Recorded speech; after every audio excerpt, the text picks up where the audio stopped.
Hey everybody, this is Steve, and forgiving someone can be one of the hardest things we ever do. Our lives bring us into contact with a lot of people.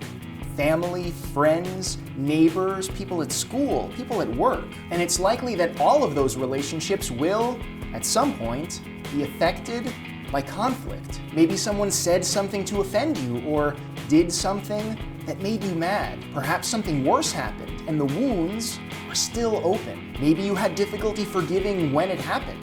Maybe you're still having difficulty forgiving. Days, weeks, maybe even years later. As we've talked about before on Be the Bee, forgiveness is a holy thing.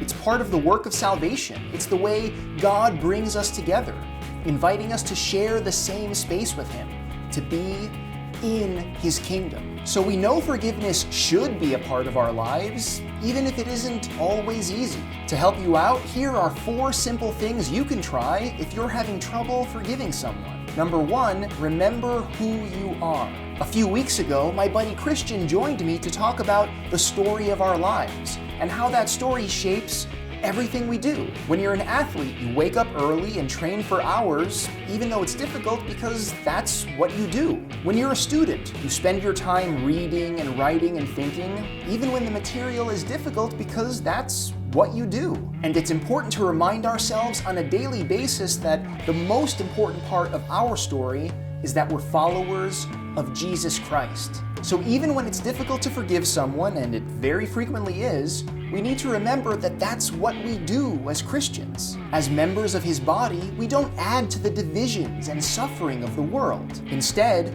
we work for peace and unity so that all can experience the unconditional love of God. We work for the life of the world. And it's not just that forgiveness is a Christian duty.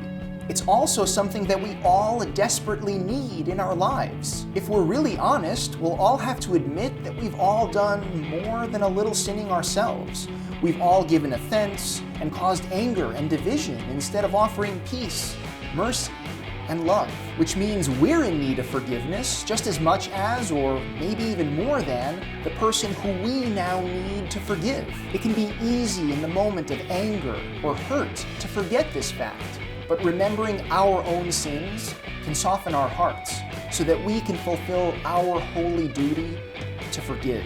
So remember these 2 things, that we all have a duty as Christians to forgive, to let evil and division stop with us, and that we too are in desperate need of mercy and forgiveness. This is the true story of our lives. Number 2, surround yourself with love. Over the years, I've noticed that the most difficult things to forgive affect our pride and sense of self. It's hard to forgive things that make us feel weak or insignificant or like we're somehow not good enough. It can be hard to remind ourselves of our real story, of who we really are.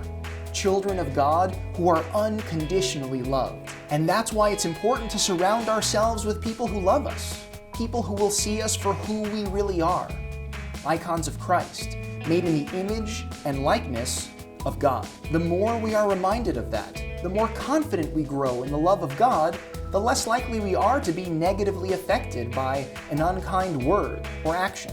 Number 3, see the struggle behind the sin. When Christ was on the cross, He didn't get angry at those who were hurting Him. In fact, He forgave them. And He did that in a very gentle way, giving them the benefit of the doubt. Remember Christ's famous words as He hung on the cross. "Forgive them, Father, they know not what they do."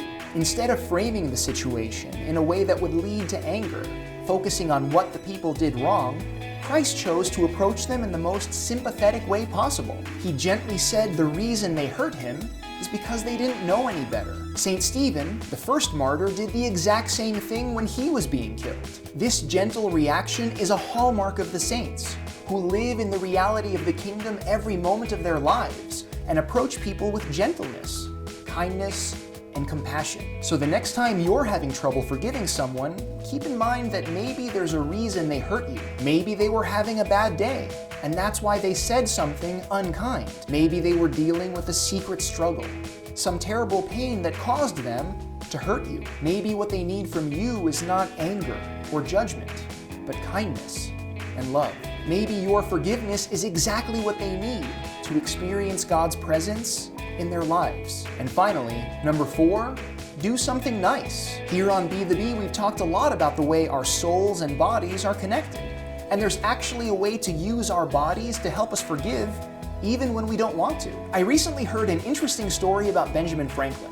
He was having problems with another politician, someone who really didn't like him. So Ben Franklin asked to borrow a book from this politician. And that minor action changed the way he felt about Ben Franklin. You see, the man had a collection of expensive books, the sort you'd be very careful with and wouldn't give to just anyone. So when he let Ben Franklin borrow one of his prized possessions, it was like he was telling himself, that Ben Franklin guy's really not so bad. And over time, his heart followed.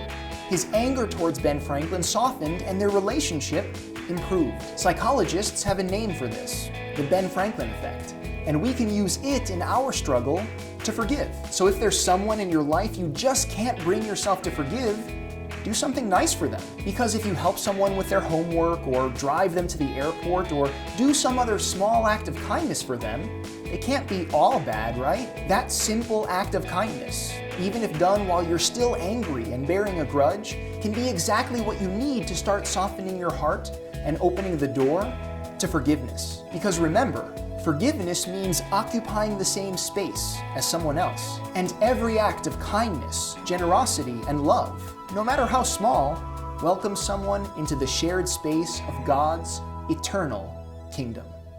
So let's be the bee and start forgiving others today. Be the bee and live orthodoxy. Remember to like and subscribe and share. I'll see you all next week. Thanks to our supporters on Patreon who helped make this episode possible.